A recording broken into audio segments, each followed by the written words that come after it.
இந்த வீடியோவில் சூப்பரான 3 கிரைம் த்ரில்லர் சீரிஸை பற்றி தான் பார்க்க போகிறோம். 2 சீரிஸ் இருக்குது, ஒரு படம் இருக்குது.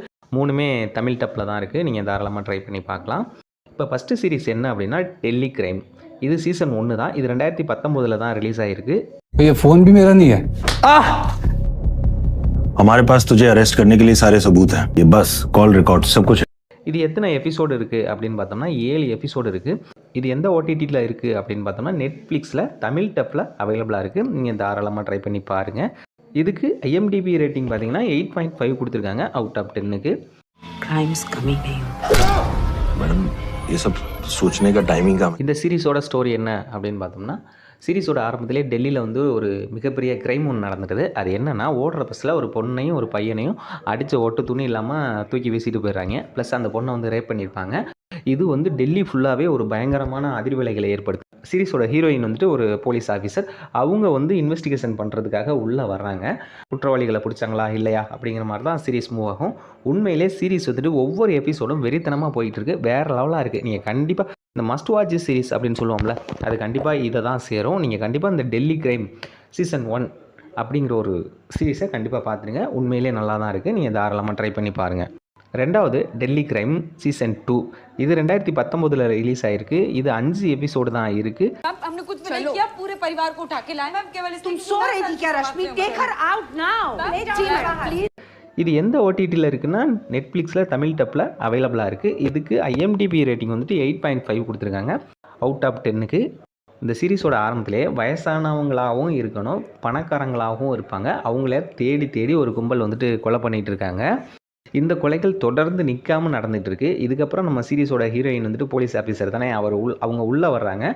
क्राइम्स कमी नहीं मैडम ये सब सोचने का टाइमिंग का मिलता है, उससे पहले दूसरा क्राइम हो जाता है।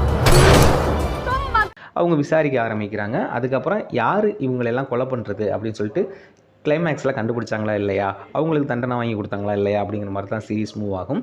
ஃபஸ்ட்டு சீரிஸ் எப்படியோ அதே மாதிரி தான் இதுவும் பரபரப்பாக தான் போகும். உண்மையிலே நல்லா தான் இருக்குது. தமிழ் டப்பில் இருக்குது. நீங்கள் தாராளமாக ட்ரை பண்ணி பாருங்கள். மூணாவது வேர் தி க்ரௌட் டேட்ஸ் சிங். இந்த படம் 2022 தான் ரிலீஸ் ஆனிச்சு.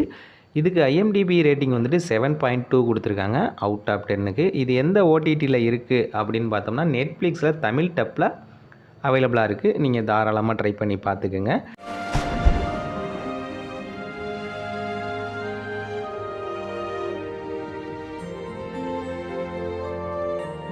இந்த படத்தோட ஸ்டோரி என்ன அப்படின்னு பார்த்தோம்னா ஒரு ஐஸ்லேண்ட் மாதிரி இருக்கிற ஒரு மார்ஸ்லேண்ட் அப்படிங்கிற ஒரு இடத்துல ஒரு ஃபேமிலி வந்து வாழ்ந்துட்டு வர்றாங்க.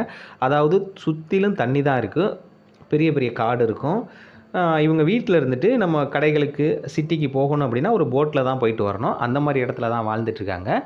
அப்பா, பொண்ணு, அம்மா, அண்ணன், தம்பி இவங்கெல்லாம் சேர்ந்து தான் இருக்காங்க. அப்பா வந்து கொஞ்சம் டென்ஷன் ஆகிற ஆள். எப்போ பார்த்தாலும் டென்ஷன்லேயே இருப்பார். அதனால் வந்துட்டு அவங்க ஃபேமிலியில் வந்துட்டு ஒவ்வொருத்தராக வந்துட்டு வெளில கிளம்பிடுறாங்க.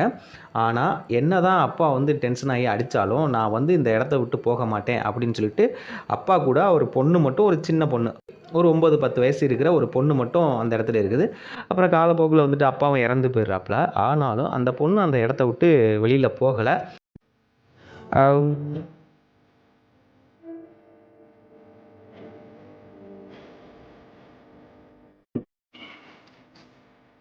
அதே இடத்துல தான் இருக்காங்க. அந்த ஏரியாவில் கிடைக்கிற ஒரு சின்ன சின்ன விஷயங்களை வச்சுட்டு கடையில் கொண்டு போய் கொடுத்துட்டு அந்த காசை வாங்கி தான் அவங்க வந்துட்டு லைஃப்பை வந்து மூவ் பண்ணிகிட்டு இருக்காங்க. இப்போ என்ன ஆகுது அப்படின்னா அதே இடத்துல ஒருத்தர் வந்து இறந்து கிடக்கிறாரு. இதை வந்து அந்த ஏரியாவில் பார்க்குற ஒரு சில பேர் வந்து போலீஸுக்கு வந்துட்டு இன்ஃபார்ம் பண்ணிடுறாங்க. போலீஸ் வந்து அந்த பொண்ணை விசாரிக்கிறாங்க. என்னென்னா இந்த இடத்துல வேறு யாருமே இல்லை, ஒரு 10-15 வருஷமாக நீ ஒரு ஆள் தான் இருக்க, அந்த இடத்துல தான் அவர் வந்து இறந்து கிடக்கிறாப்புல, அப்போ நீ தான் கொலை பண்ணியிருப்ப அப்படின்னு சொல்லிட்டு அந்த பொண்ணை அரெஸ்ட் பண்ணி ஜெயிலுக்கும் கூட்டி போயிடுறாங்க. படத்தில் ஒரு லாயர் ஒருத்தவங்க வர்றாரு. அதாவது நம்ம ஹீரோயின் சைடு வந்துட்டு வாதாடுறாங்க. அவங்கள வெளியில் கொண்டு வந்தாங்களா இல்லையா அப்படிங்கிற மாதிரி தான் படம் மூவ் ஆகும்.